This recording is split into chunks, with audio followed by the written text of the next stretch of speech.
তারপর আমি বলছি আপনাদের মহিলাদেরকে গিয়ে আজকে মেসেজটা দিয়ে দিবেন।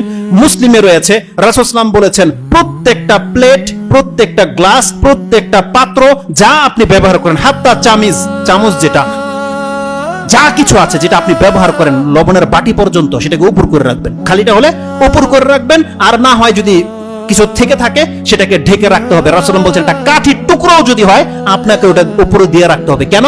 রাসূল বলছেন প্রত্যেক বছরে একবার আকাশ থেকে বালা মুসিবত নাজিল হয়। যদি কোনো পাত্র খোলা থাকে সেই পাত্রতে সেই ভাইরাস পড়ে যায় আর মানুষ আক্রান্ত হতে পারে। এই হাদিসটা মুসলিমে রয়ে গেছে। এজন্য তাদেরকে বলবেন সন্ধ্যা হলে ঘরের দরজাগুলোকে লাগিয়ে নিতে এবং হাত ধোয়া ছাড়া যেন কোনো কিছু স্পর্শ না করে, বাচ্চাদেরকে প্র্যাকটিসিং করাতে বলেন, আর প্রত্যেকটা খাদ্যের পাত্র সেটাকে ঢেকে রাখতে বলবেন। আপনাকে যদি একটা গ্লাস পানিও কেউ এনে দেয় সেটাকে বলবেন যে ঢেকে নিয়ে আসতে। এটা রাসূল ইসলামের সুন্নাহ এবং বলেছে এ থেকে আপনি ইফেক্টেড থেকে বেঁচে যেতে পারবেন। রাসূল ইসলাম বলছেন তুমি যখন ওযু করবে তুমি বেশি করে পানি টেনে খুব জোরে নাক ঝাড়ো।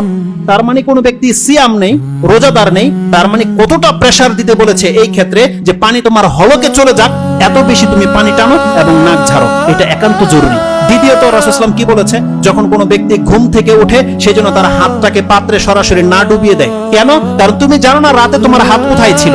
তার মানে আমাদেরকে কি না জানানো হয়েছে আপনি বলেন। এইভাবে বহু কিছু দিক নির্দেশনা রয়েছে। যেহেতু সময় চলে গেছে, কিন্তু আমার খুব একান্ত ইচ্ছা ছিল যে কিছু গুরুত্বপূর্ণ কথা থেকেই গেল, এটা হয়তো যদি কোনো ব্যক্তি প্রশ্নের মাধ্যমে জানতে চায় সেটা বলে দেব, অথবা আজকের বিষয়টা ইনশাআল্লাহ বাসায় যদি আমি পারি রেকর্ড করে আমি নেটে দিয়ে দেব, যাদের প্রয়োজন দেখে নিতে পারবেন। আল্লাহ যেন আমাদেরকে বোঝার এবং সে অনুযায়ী আমল করার তৌফিক দান করে এবং এই সমস্ত বিভ্রান্তিকর বিষয় থেকে আল্লাহ যেন আমাদেরকে বাঁচার তৌফিক দান করে, আমাদেরকে যেন আল্লাহ সুবহানাহু ওয়া তাআলা দ্রুত তওবা করে তার মুখে হওয়ার তৌফিক দান করে, এবং যেই কোনো মুসিবত আমাদের জীবনে আসুক না কেন আল্লাহ যেন আমাদের জন্য তাতে কল্যাণী রাখে, আমাদেরকে যেন আল্লাহ কাফেরদের মতো বিচার না করে, আমাদেরকে যেন আল্লাহ সুবহানাহু ওয়া তাআলা পাপ মুক্ত করে এবং আমাদেরকে যেন পরকালমুখী করতে হওয়ার তৌফিক দান করে।